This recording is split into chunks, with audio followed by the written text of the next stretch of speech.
The Lighthouse Keeper's Journal. October 10th, 1923.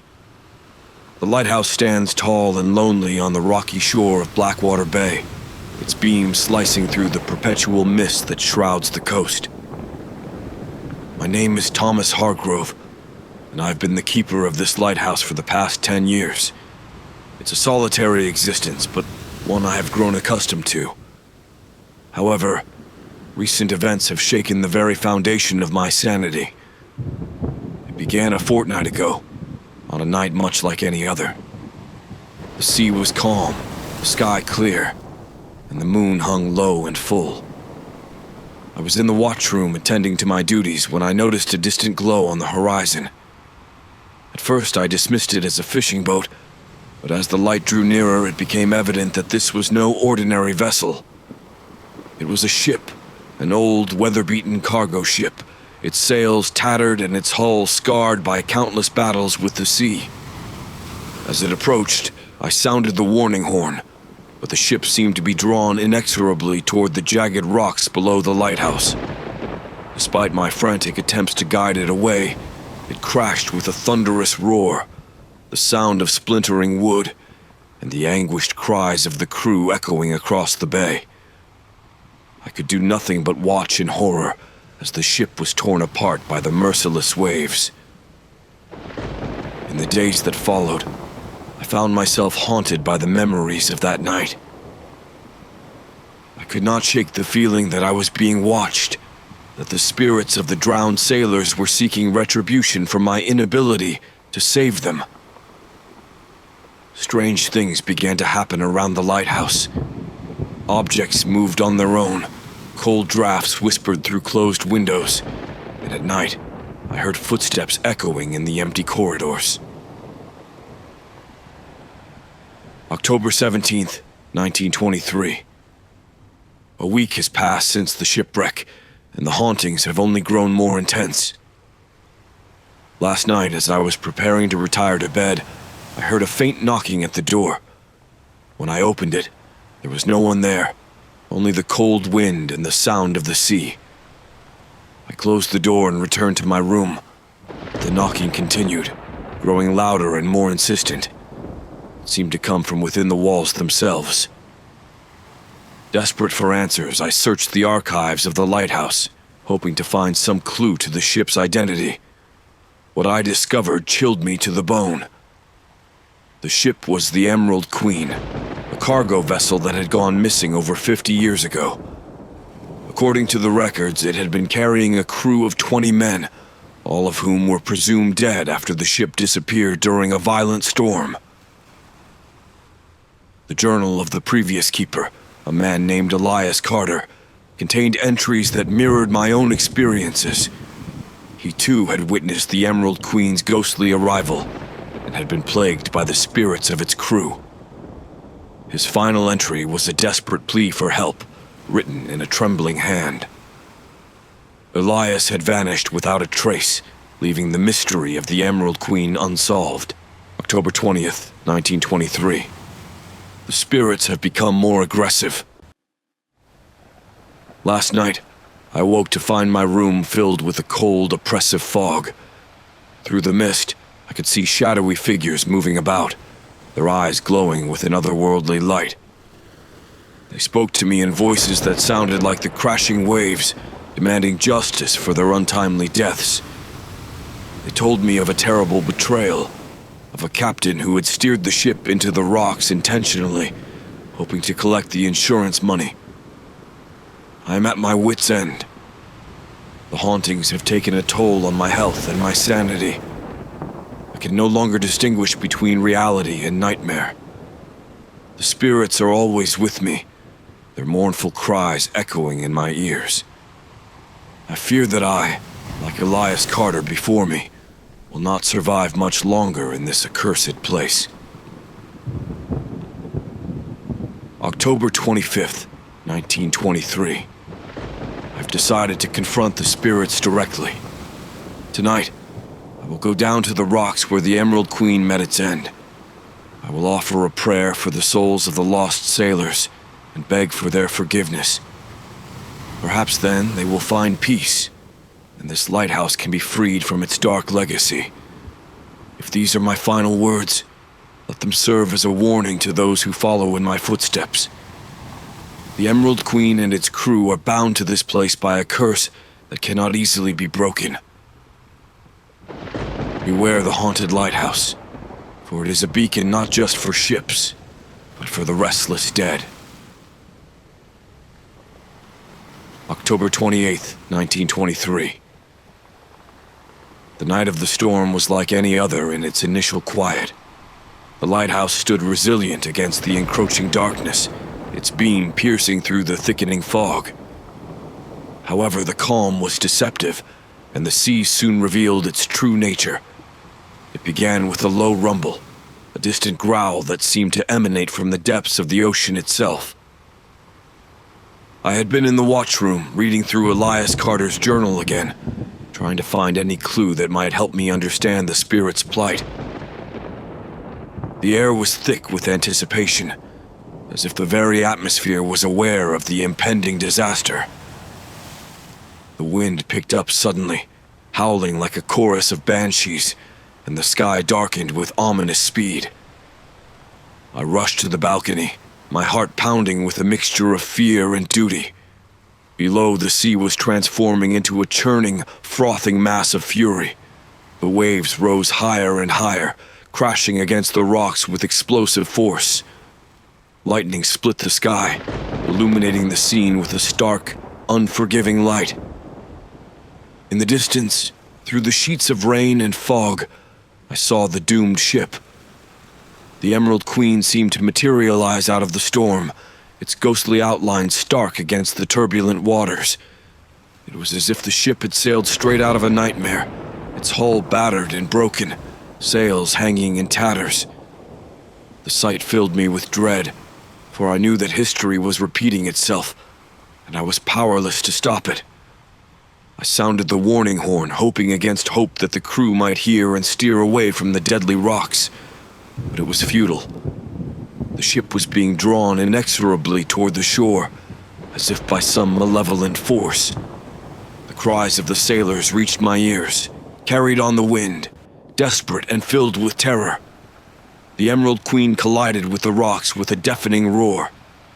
The impact was so great that it shook the lighthouse itself, sending a tremor through its ancient foundations. I watched in horror as the ship was torn apart, splintered wood and rigging scattered across the waves. Men were thrown into the sea, their screams mingling with the storm's fury. Desperate to help, I grabbed a rope and ran down the narrow stairs, my mind racing. But by the time I reached the base of the lighthouse, it was too late. The storm had claimed its victims, the sea swallowing them whole. The wreckage of the Emerald Queen was strewn across the shore, pieces of it still being battered by the relentless waves. In the aftermath, I stood on the rocks, drenched and defeated, watching as the storm began to abate. The wind died down, and the waves receded, leaving behind a scene of utter devastation. The bodies of the sailors lay scattered, their lifeless forms a stark reminder of the night's horror. I offered a silent prayer for their souls, knowing that their fate was now intertwined with the cursed lighthouse. October 29th, 1923. The storm has passed, but its memory lingers. The lighthouse is quiet once more, but I can feel the presence of the spirits growing stronger. They are angry, their cries for justice more insistent than ever. I am haunted by their faces, their eyes filled with a pain that transcends death. I know now that I must find a way to put their souls to rest, or the hauntings will never cease. As I write this, the wind has picked up again, and I can hear the distant sound of waves crashing against the shore. The storm may have passed, but the curse remains. The lighthouse stands as a beacon, not just for ships, but for the restless dead. And I, Thomas Hargrove, am its unwilling guardian, bound to this place by duty and fear. The journal entries that follow will document my attempts to uncover the truth behind the Emerald Queen and its tragic fate. I can only hope that, in doing so, I might find a way to appease the spirits and bring an end to the curse that has plagued this lighthouse for so long. October 30th, 1923. The aftermath of the storm left the shore littered with the remnants of the Emerald Queen. The once majestic ship now lay in pieces, its broken hull and splintered masts scattered across the rocky coast. I ventured out at dawn, hoping to find some clue that might explain the ship's mysterious reappearance and tragic end. The wreckage was a grim sight. Among the debris, I found personal belongings, torn clothing, a waterlogged journal, a rusted compass. Each item told a story of the lives lost to the merciless sea. As I picked through the wreckage, I couldn't shake the feeling that I was being watched. The air was thick with an unnatural chill, and shadows seemed to flicker at the edge of my vision. I stumbled upon a tattered flag bearing the ship's name, confirming its identity.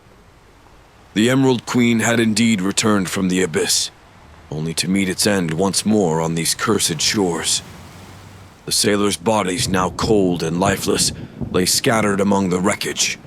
Their faces were twisted in expressions of fear and anguish, their eyes staring blankly at the sky.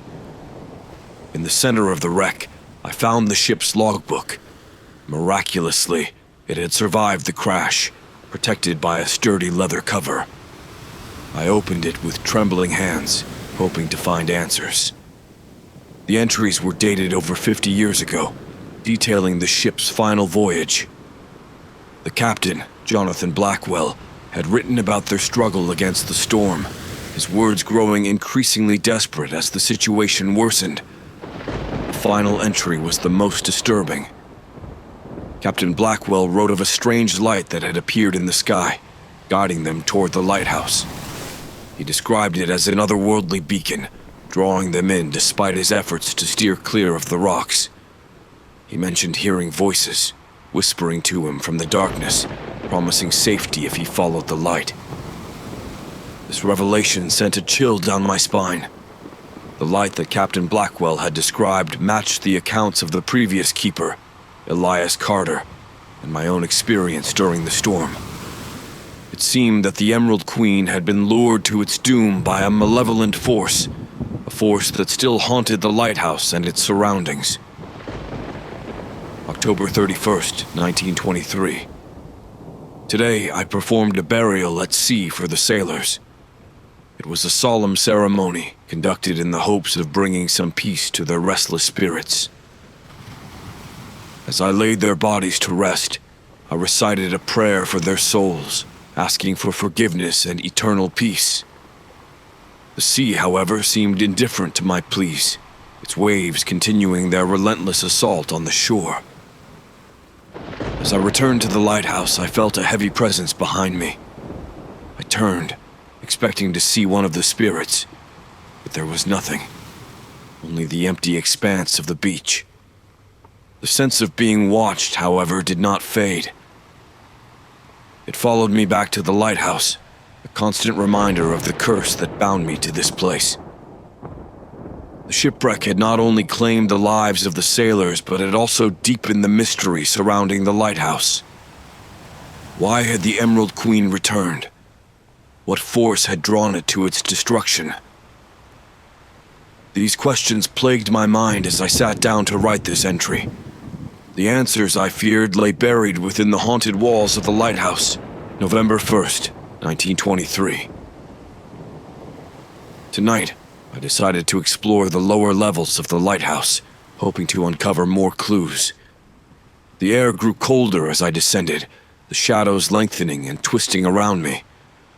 The walls seemed to pulse with a life of their own, whispering secrets I could not understand. At the bottom, I found an old chest, its lock rusted and brittle. With some effort, I managed to break the lock and open the chest.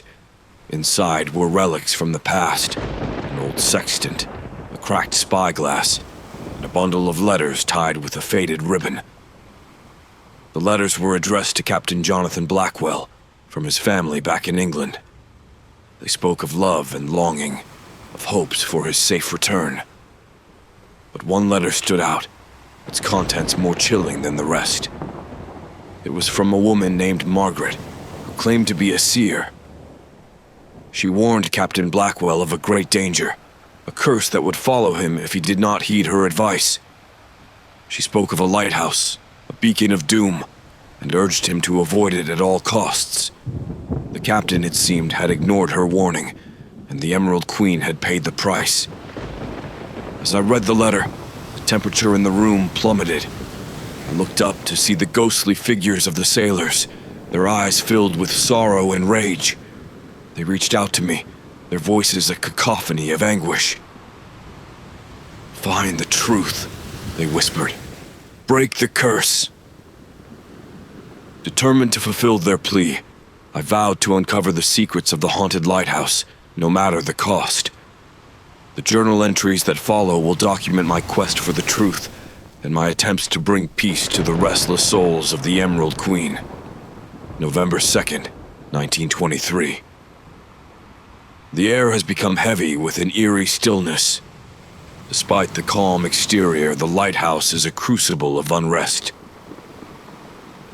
Last night, as I walked through the corridors, I experienced the first undeniable encounter with the spirits of the Emerald Queen.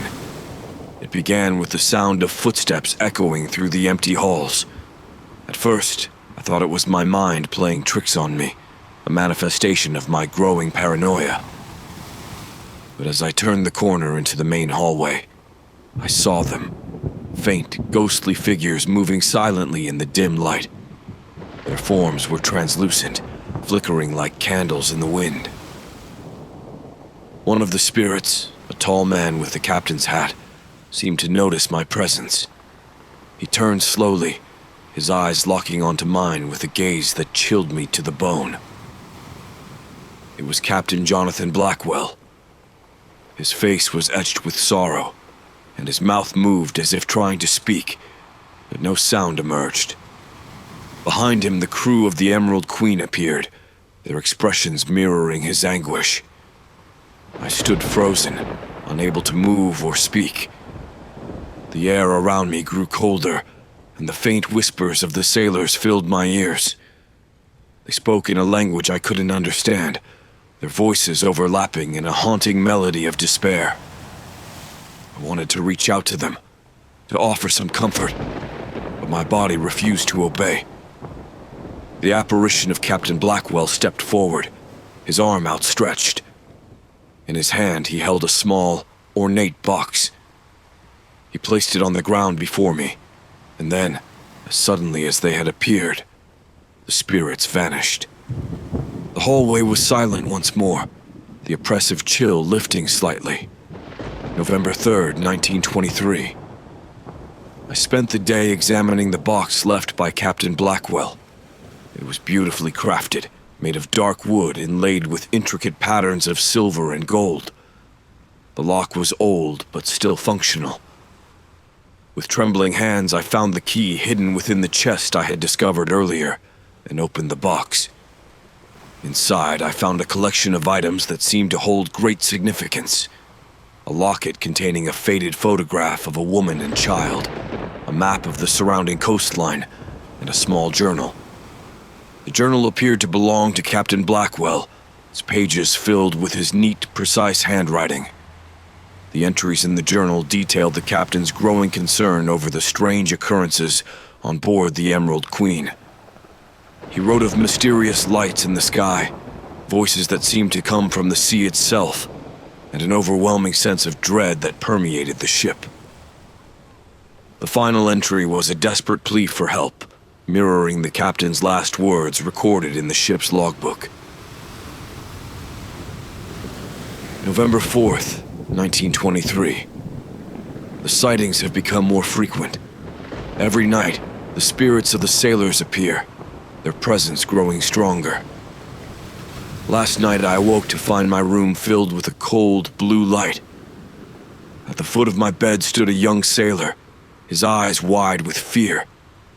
He pointed towards the window, And when I looked, I saw the ghostly outline of the Emerald Queen, illuminated by the lighthouse's beam. The sailor whispered a single word, "Justice," before fading away. I rushed to the window, but the spectral ship had vanished, leaving only the dark, empty sea. The lighthouse beam swept across the water, as if searching for something lost. November 5th, 1923. Determined to find answers, I spent the day researching the history of the Emerald Queen and its crew. I discovered that the ship had been involved in a series of mysterious incidents before its final voyage. Crew members reported seeing strange apparitions and hearing disembodied voices. Some believed the ship was cursed, but their warnings went unheeded. The more I read, the clearer it became that the Emerald Queen had been doomed from the start. The captain's journal mentioned a cursed treasure, said to bring misfortune to all who possessed it. The box left by Captain Blackwell contained a clue, a map with a marked location, far from the usual trade routes. It seemed to indicate the resting place of the cursed treasure. November 6th, 1923. Tonight, the hauntings reached a new level of intensity. As I walked through the lighthouse, I saw the spirits of the sailors gathered in the watchroom. They were whispering, their voices a chorus of sorrow and anger. I stepped into the room and they turned to face me. Captain Blackwell stepped forward, holding the ornate box. "Find the treasure," he said, his voice a hollow echo. "Break the curse." With that, the spirits vanished, leaving me alone in the watchroom. The box lay at my feet, its contents a stark reminder of the task ahead. I knew what I had to do. The treasure must be found, and the curse must be broken if I were to bring peace to the souls of the Emerald Queen. November 7th, 1923. The spirits have grown more restless, their appearances more frequent and menacing. Last night I was woken by the sound of heavy chains dragging across the floor.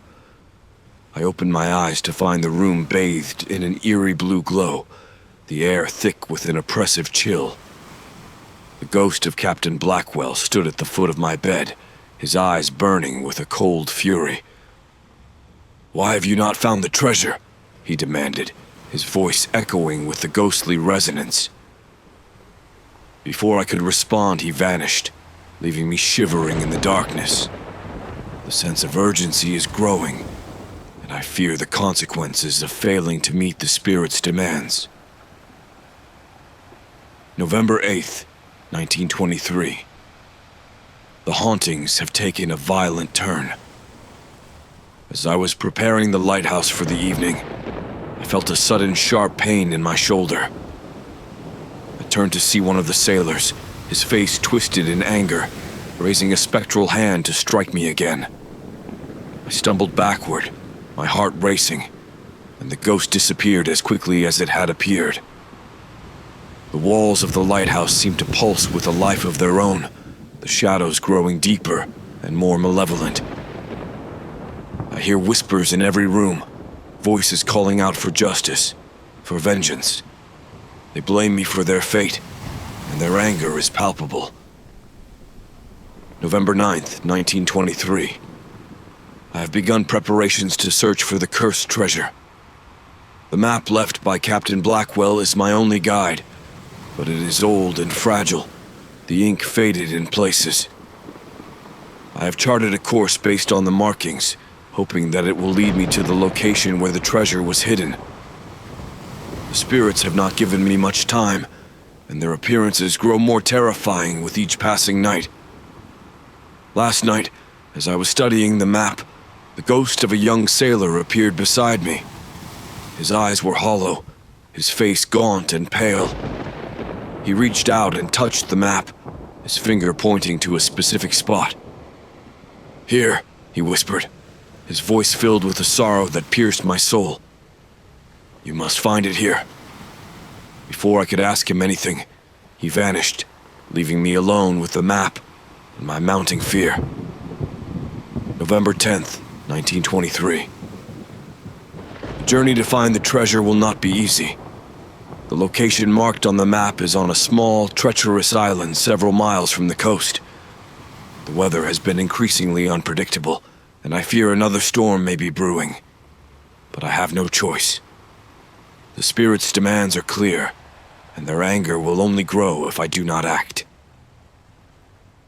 Tonight, the hauntings reached a terrifying climax. As I walked through the lighthouse, the temperature dropped suddenly, and I found myself surrounded by the ghosts of the sailors. Their eyes glowed with an unnatural light, their faces contorted with rage and despair. Captain Blackwell stepped forward, his presence more solid and menacing than before. "You have failed us," he said, his voice a low growl. "Find the treasure, or suffer our wrath." His words were punctuated by a violent gust of wind that knocked me to the ground. As I lay there, the spirits swirled around me, their voices a cacophony of anger and pain. I closed my eyes, trying to block out their screams, but they filled my mind, overwhelming my senses. When I opened my eyes, the spirits were gone, but the room was in disarray. Books and papers were scattered across the floor, and the walls bore deep scratches as if clawed by invisible hands. The message was clear. I had little time left to fulfill their demands. November 11th, 1923. I have decided to set out for the island tomorrow. I have gathered supplies and prepared a small boat for the journey. The spirits are growing impatient, their presence a constant weight on my mind. I can feel their eyes on me, watching, waiting. As I write this, I can hear the faint sound of chains rattling in the distance, a reminder of the spirit's ever-present anger. I must find the treasure and break the curse, or I fear I will join the crew of the Emerald Queen in their eternal torment. November 12th, 1923. The journey to the island was treacherous. The sea, once a familiar companion, had turned against me, its waves rising up as if to swallow me whole. As I rowed, the wind howled around me, carrying with it the voices of the lost sailors. Their cries echoed in my ears, urging me onward, but also reminding me of the fate that awaited should I fail. The island loomed ahead, a dark silhouette against the stormy sky. It was small and barren, its rocky shores battered by the relentless waves. I pulled the boat ashore and secured it, my heart heavy with dread. The map indicated that the treasure was buried near the center of the island, in a place marked by a lone, twisted tree. The journey inland was no less harrowing. The ground was uneven, the air thick with an oppressive silence. Every step felt like a struggle, as if the very earth was resisting my presence. At last I reached the tree, its gnarled branches stretching out like the arms of a monstrous specter. November 13th, 1923. The digging was arduous, the earth hard and unyielding. My hands were blistered and bleeding, but I dared not stop. The voices of the sailors had grown louder, their anger palpable. They circled around me, their ghostly forms flickering in and out of view, urging me to continue. After what felt like hours, my shovel struck something solid. I cleared away the dirt to reveal a weathered chest, its surface etched with strange symbols. With trembling hands, I pried it open, revealing the cursed treasure within. Gold coins, jewels, and other valuables glittered in the dim light, their beauty marred by the knowledge of the doom they had brought. As I lifted the chest from its resting place, the ground beneath me began to tremble. The spirits of the sailors appeared, their faces contorted with rage and relief. They spoke as one, their voices a chilling chorus. "Release us," they demanded. "Break the curse." November 14th, 1923. I returned to the lighthouse with the cursed treasure, my mind a whirlwind of fear and determination. The spirits followed me, their presence more intense than ever. As I stepped inside, the air grew cold, and the lights flickered.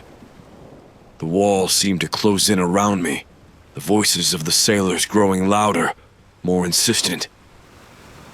I placed the chest in the center of the watchroom and knelt beside it. The spirits gathered around, their eyes fixed on the treasure. Captain Blackwell stepped forward, his ghostly form solidifying before my eyes. "You have done well," he said, his voice a low, rumbling echo. "Now destroy it, break the curse, and set us free." I hesitated, the weight of the task pressing down on me. But the spirits' faces, twisted with pain and anger, drove me to action. I grabbed a nearby lantern and smashed it against the chest. The oil spilled out, igniting the treasure in a burst of flames. As the fire consumed the cursed gold, the spirits began to wail, their voices rising to a fever pitch. The walls of the lighthouse shook, and a fierce wind whipped through the room, but I held my ground, watching as the flames did their work. November 15th, 1923. The cursed treasure has been reduced to ashes. The spirits' wails have ceased, and a strange calm has settled over the lighthouse. Captain Blackwell appeared one final time, his expression one of gratitude and sorrow. "You have freed us," he said, his voice softening. "We can finally rest." With that, he and the other spirits faded away, their forms dissolving into the air. The oppressive chill lifted, and for the first time in weeks, I felt a sense of peace. November 16th, 1923. The hauntings have stopped. The lighthouse is quiet once more, its halls free of the restless spirits that once plagued me. I've begun to rebuild, to restore the lighthouse to its former glory.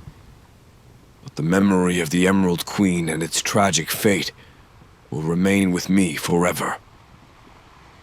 I have recorded these events in the hopes that they may serve as a warning to future keepers. The lighthouse is a place of great power, but also great danger. Those who come after me must be vigilant, for the sea holds many secrets, and some are best left undisturbed. November 20th, 1923.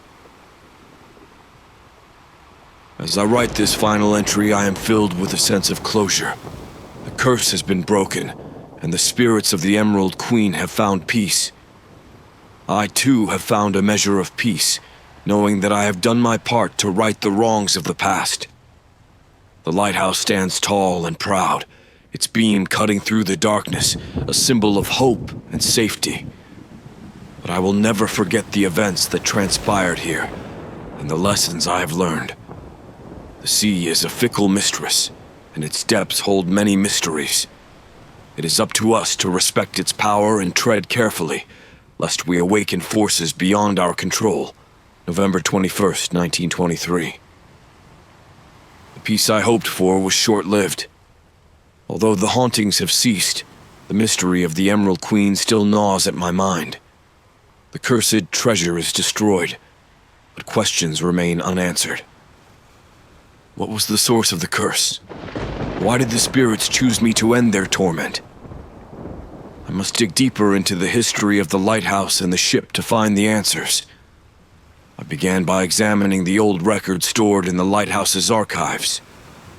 These records include logs from previous keepers, shipping manifests, and maritime reports. The name Emerald Queen appeared frequently, often accompanied by tales of misfortune and disaster.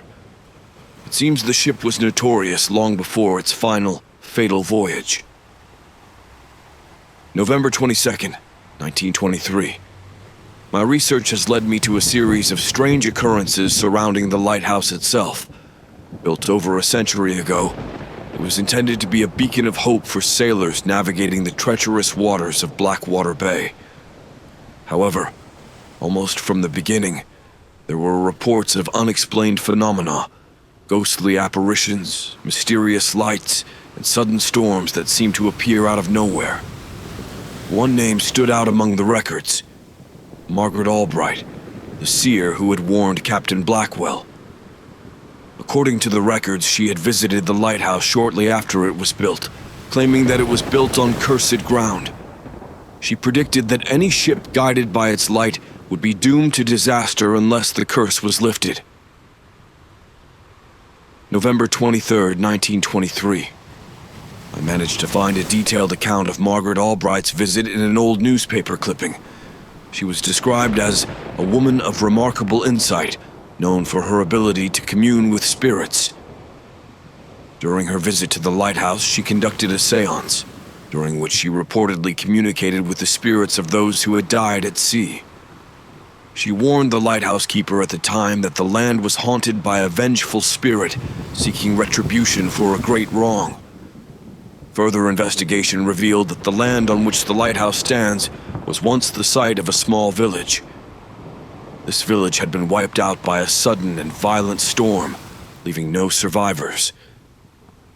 The villagers believed that a treasure had been buried beneath their homes, a treasure that had brought the curse upon them. November 24th, 1923. I found an old map of the village in the archives, and it matches the layout of the island where I found the cursed treasure. The twisted tree under which the treasure was buried had once stood in the center of the village, marking the spot where the village elder had hidden the treasure in a desperate attempt to protect it from invaders. According to the legend, the treasure had been stolen from a sacred temple, and the village was destroyed as divine punishment for their crime. The spirits of the villagers, along with those of the sailors who later encountered the cursed treasure, were doomed to haunt the area until the wrong was righted. November 25th, 1923. Armed with this new information, I decided to conduct a final séance, hoping to communicate with the spirits one last time. I gathered the remaining artifacts from the Emerald Queen and the lighthouse, arranging them in a circle in the watchroom. As I lit the candles and began the séance, the air grew cold, and the room filled with a spectral glow. The spirits appeared, their forms clearer and more defined than ever before. Captain Blackwell stepped forward, his expression a mix of sorrow and relief. "You have uncovered the truth," he said, his voice a ghostly whisper. "The curse that bound us has been lifted, but the source of the curse lies deeper still." He gestured to the artifacts, and as I looked at them, I realized that each one was connected to the village and its ill-fated treasure. The captain explained that the treasure had been a test of human greed and integrity, and those who had succumbed to its allure had sealed their fate. November 26, 1923. The final piece of the puzzle fell into place. The curse was not merely about the treasure, but about the choices people made in its presence. By destroying the treasure, I had freed the spirits from their immediate torment, but the land itself remained tainted by the actions of those who had come before. To fully cleanse the lighthouse and the island, I would need to perform a ritual of atonement, acknowledging the wrongs of the past and seeking forgiveness from the spirits of the villagers. I found an ancient book of rituals in the archives, detailing the steps needed to purify cursed ground. November 27th, 1923. I prepared for the ritual with a sense of solemn duty.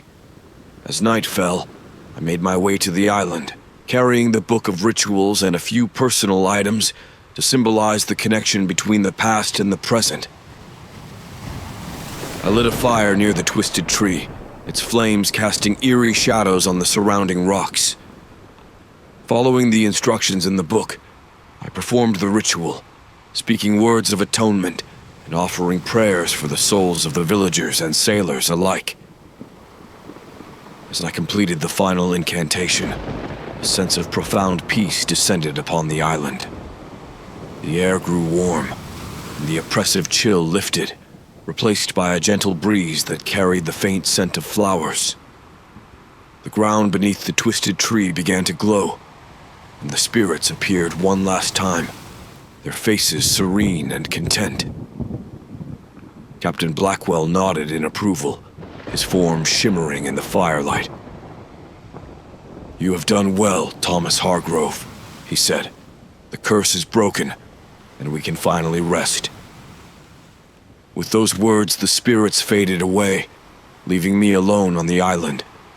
The fire burned brightly, its warmth a comforting presence in the darkness. November 28th, 1923. The lighthouse is truly at peace now. The hauntings have ceased entirely, and the sense of dread that once filled its halls is gone. The spirits of the Emerald Queen and the villagers have found their rest, and the lighthouse can once again serve as a beacon of hope and safety. I will continue my duties as keeper, but with a renewed sense of purpose. The events of the past weeks have taught me the importance of confronting the past and seeking to understand the deeper truths that shape our world. The lighthouse stands as a testament to that journey, its light shining brightly as a symbol of redemption and peace. The final stand. November 29th, 1923. The peace I believed I had secured was shattered last night. The spirits returned, more furious than ever. They screamed for vengeance, their forms more solid, their eyes burning with hatred. I had thought the ritual would cleanse the curse entirely, but I was wrong. There is something I missed, some final piece of the puzzle that must be addressed. The lighthouse trembled under the weight of their anger. Objects flew through the air, windows shattered, and the very walls seemed to warp and twist under the pressure of their rage. Captain Blackwell appeared, his face a mask of fury. "You have done part of what is required," he roared, his voice shaking the very foundations of the lighthouse. "But there is more. You must face the source of the curse itself. Only then can we be truly free." With that, he and the other spirits vanished, leaving me in a devastated watchroom. I knew then that the final stand was upon me. The true source of the curse had to be confronted, and I had to find it before the spirit's wrath consumed everything. November 30th, 1923. I spent the day preparing for what I hoped would be the final confrontation. The records I had uncovered pointed to a specific location, the cave beneath the lighthouse, a place I had always avoided due to the stories of its malevolence. It was said to be the heart of the curse, the place where the treasure was originally hidden before being moved to the island. As night fell, I gathered my courage and descended into the darkness. The air grew colder with each step, the oppressive weight of the curse pressing down on me. The narrow passageway opened into a vast cavern, the walls lined with ancient, weathered carvings depicting scenes of death and betrayal. In the center of the cavern stood an altar, and upon it lay a single unlit candle. The air around it shimmered with the dark energy, and I knew that this was the focal point of the curse. I approached the altar, my heart pounding in my chest, and lit the candle with a trembling hand. The cavern filled with a blinding light, and the spirits of the villagers and sailors appeared, their forms more solid and menacing than ever before. Captain Blackwell stood at the forefront, his eyes fixed on me with an intensity that burned through my soul. "You must destroy the heart of the curse," he intoned. "Only then will we be free." December 1st, 1923. The final stand was upon me. I knew that I had to confront whatever force lay at the heart of the curse. As I stood before the altar, the spirits began to chant, their voices rising in a crescendo of anger and pain. The air grew thick with a dark, swirling energy, and the candle's flame flickered wildly. With a deep breath, I placed my hands on the altar and began to recite the incantation from the ancient book of rituals. The words felt foreign on my tongue, but as I spoke them, the cavern began to tremble, The energy coalesced into a dark, writhing mass above the altar, its form shifting and changing as it pulsed with malevolent power. The mass began to take shape, transforming into a figure shrouded in shadows. Its eyes glowed with an unholy light, and it reached out towards me with tendrils of darkness. I could feel its hatred, its desire to consume and destroy. This was the source of the curse, the malevolent spirit that had plagued the lighthouse and its surroundings for so long.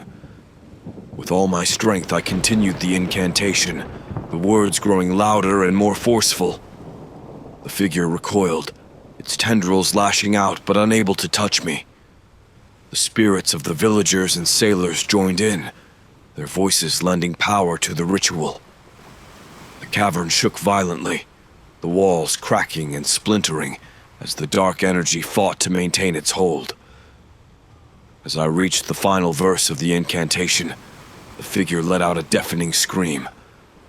The dark energy exploded outward, a shockwave that knocked me to the ground. When I looked up, the figure was gone, and the oppressive weight of the curse had lifted. The cavern was silent, the air clear and still. The spirits of the villagers and sailors stood around me, their forms now peaceful and serene. Captain Blackwell stepped forward, his expression one of gratitude and relief. "You have done it," he said, his voice soft and calm. "The curse is broken. We can finally rest." With those words, the spirits began to fade, their forms dissolving into the air. The cavern, once a place of darkness and malevolence, was now filled with a gentle, warm light. I felt a sense of profound peace wash over me, knowing that the curse had been lifted once and for all. December 2nd, 1923. The lighthouse is truly at peace now. The hauntings have ceased entirely, and the sense of dread that once filled its halls is gone. The spirits of the Emerald Queen and the villagers have found their rest, again serve as a beacon of hope and safety. I have recorded these events in the hopes that they may serve as a warning to future keepers. The lighthouse is a place of great power, but also great danger. Those who come after me must be vigilant, for the sea holds many secrets, and some are best left undisturbed. December 3rd, 1923. As I write this final entry, I am filled with a sense of closure. The curse has been broken, and the spirits of the Emerald Queen have found peace. I, too, have found a measure of peace, knowing that I've done my part to right the wrongs of the past. The lighthouse stands tall and proud, its beam cutting through the darkness, a symbol of hope and safety. But I will never forget the events that transpired here, and the lessons I have learned. The sea is a fickle mistress, and its depths hold many mysteries. Respect its power and tread carefully, lest we awaken forces beyond our control. A Dark Legacy, December 4th, 1923. With the curse lifted and the spirits at peace, the lighthouse has returned to its intended purpose as a beacon of safety for sailors navigating Blackwater Bay. However, the events of the past months have left an indelible mark on both the lighthouse and myself. The knowledge of what transpired here, the dark history and the malevolent forces that once plagued this place, remains a heavy burden. I spent the day repairing the damage caused by the hauntings. Broken windows, shattered furniture, and scorched floors serve as a reminder of the battles fought within these walls. As I worked, I couldn't help but reflect on the lives lost and the pain endured by those connected to the Emerald Queen and the cursed treasure. December 5th, 1923. The village records and maritime logs have been carefully preserved and placed in a secure section of the lighthouse archives. Future keepers must be aware of the history of this place, lest they inadvertently awaken the darkness once more. I have also included my own journal entries, hoping they will serve as both a warning and a guide. I took a walk along the shoreline today, the peaceful sound of the waves a stark contrast to the chaos that once reigned here. The island where the cursed treasure was found is now a serene, almost tranquil place. The twisted tree stands as a silent sentinel, its branches no longer haunted by the restless spirits. December 6th, 1923. Life has returned to a semblance of normalcy, but the lighthouse's dark legacy continues to weigh on my mind. I have been visited by a few curious locals, drawn by rumors of the hauntings and the curse. I have shared only what is necessary, omitting the more terrifying details to spare them the true horror of what occurred. The lighthouse has become a place of legend, its story spreading far and wide. Sailors speak of it with a mix of reverence and fear, aware that it is both a guide and a warning. I have received letters from historians and paranormal researchers, eager to learn more about the events that transpired here. I've decided to write a detailed account of the hauntings, the curse, and my journey to lift it, ensuring that the full story is preserved for posterity. December 10th, 1923. As I prepare to leave the lighthouse, I'm filled with a sense of bittersweet relief. My time here has been marked by fear, struggle, and ultimately, redemption. I've done my duty and more, but the weight of the experiences lingers. I've decided to pass the mantle to a new keeper, someone who can continue to safeguard this place with the knowledge of its past. I've chosen a young man named James Turner, who has shown a deep respect for the sea and an eagerness to learn. I have shared with him the full history of the lighthouse, ensuring that he understands the importance of vigilance and respect for the forces that once dwelled here.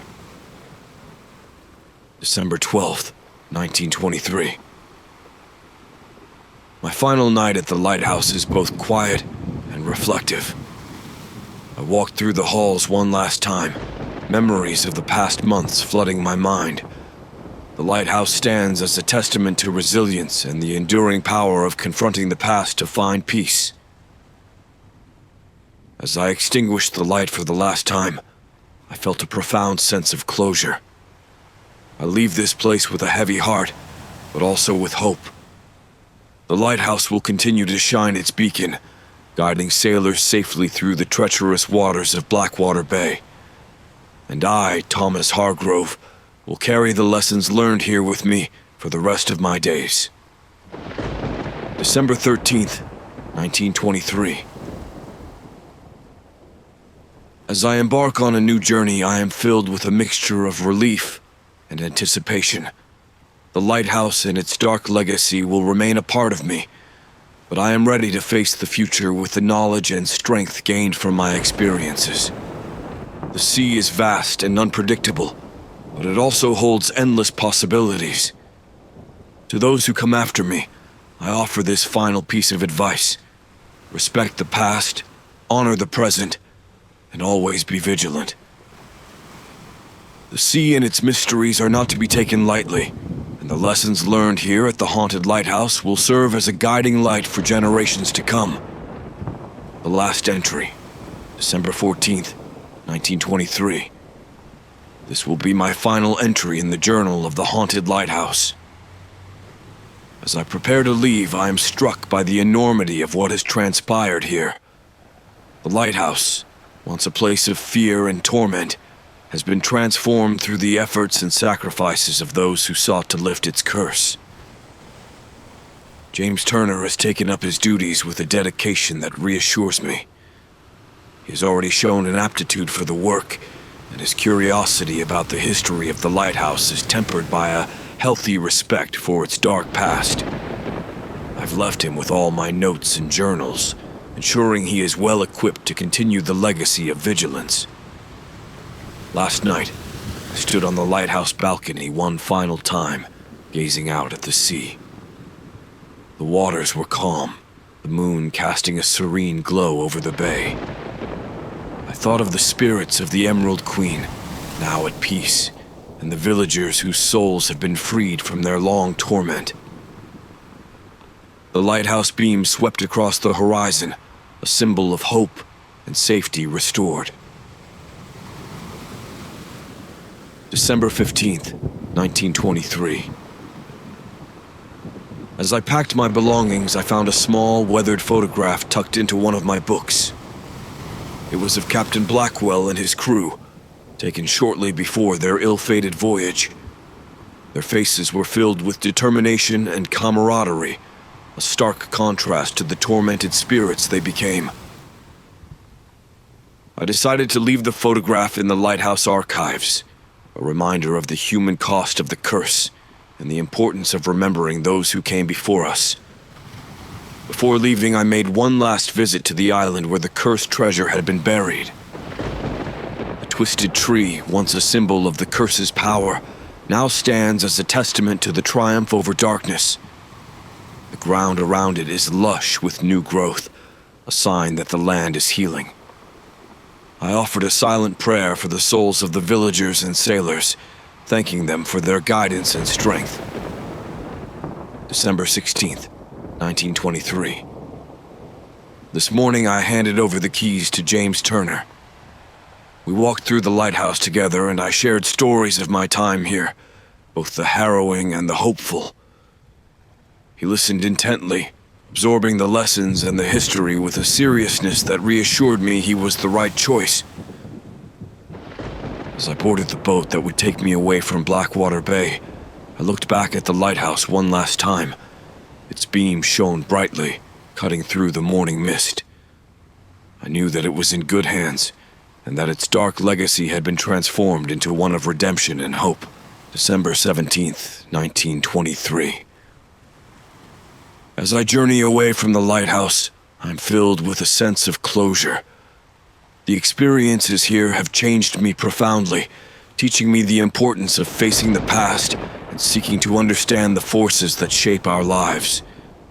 The lighthouse will always be a part of me, its lessons etched into my very being.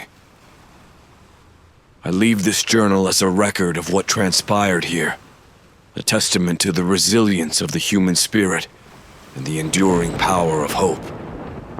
To those who read these words, know that the sea holds many secrets, and that respect for its mysteries is paramount.